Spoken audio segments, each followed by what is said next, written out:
ছাত্রদলের সাবেক সহসভাপতি। এছাড়া ছাত্রদলের রেজিস্ট্রার ছিলাম খোকন সামল কমিটিতে, তার আগে রাজীব আকরাম কমিটিতে মেম্বার ছিলাম। পড়াশোনা করেছি ঢাকা ইউনিভার্সিটিতে। আমি ছাত্র ছিলাম অনেক দীর্ঘ সময়, সেই সময়ে হল থেকে বিতাড়িত হয়েছে, জেলে ছিলাম 2 মাসের মতো। মামলা কোনো কিছু নাই, যেগুলো যে ত্যাগের যে কথাগুলো বলা হয় প্রত্যেকটার সাথে আমি পরিচিত। আমি বিশ্বাস করি শুধু রাজনৈতিক ডেডিকেশন একমাত্র ক্রাইটেরিয়া হওয়া উচিত না, একই সাথে আদার্স যোগ্যতা, পার্লামেন্টের দলকে রিপ্রেজেন্ট করার যোগ্যতা, সে সক্ষমতা থাকা উচিত। সো আমি মনে করি ডেডিকেশনের পাশাপাশি একটা একাডেমিক যে কম্বিনেশন, এটা খুব গুরুত্বপূর্ণ, যেটা আমার আছে।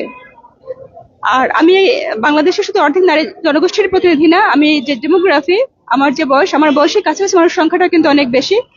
আমরা দেখেছি লাস্ট জুলাই আপরাইজিং এ ইউথদের একটা দারুণ ভূমিকা ছিল। আমি কিন্তু সেই তরুণদের একজন প্রতিনিধি, তাদের কণ্ঠস্বরে আমি সংসদে কথা বলতে পারবো, এটা আমি বিশ্বাস করি। আমি আমার সংগঠনকে শুধু দেশের ভিতরেই না, আন্তর্জাতিকভাবে আমি প্রতিনিধিত্ব করেছি, আমার দেশকে প্রতিনিধিত্ব করেছি। তো আমি মনে করি এই যে বৈশিষ্ট্যগুলো, এগুলো আমাকে বাকিদের যে প্রার্থীরা আছে তাদেরকে আমাকে আলাদা করবে, এবং সংসদে আমি একইভাবে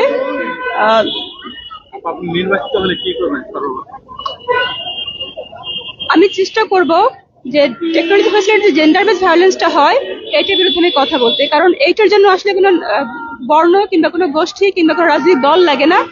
এটার জন্য সবাই আসলে ভিকটিম আলটিমেটলি।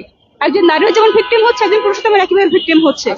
একজন পলিটিক্যাল ব্যক্তি যেমন ভিকটিম হচ্ছে, একজন নন পলিটিক্যাল ব্যক্তি ভিকটিম হচ্ছে। বাট এটা খুবই এই সভ্যতার যে বিকাশ, সেই বিকাশের জন্য খুবই খারাপ একটা দিক। আমি চাই এর বিরুদ্ধে বাংলাদেশে যে বিদ্যমান যে আইনগুলো খুবই শক্তিশালী না, একটা শক্তিশালী আইন প্রণয়ন হোক, এবং এই যে সামাজিক ব্যাধিটা, এটা আস্তে আস্তে নিরসন হয়ে যাক।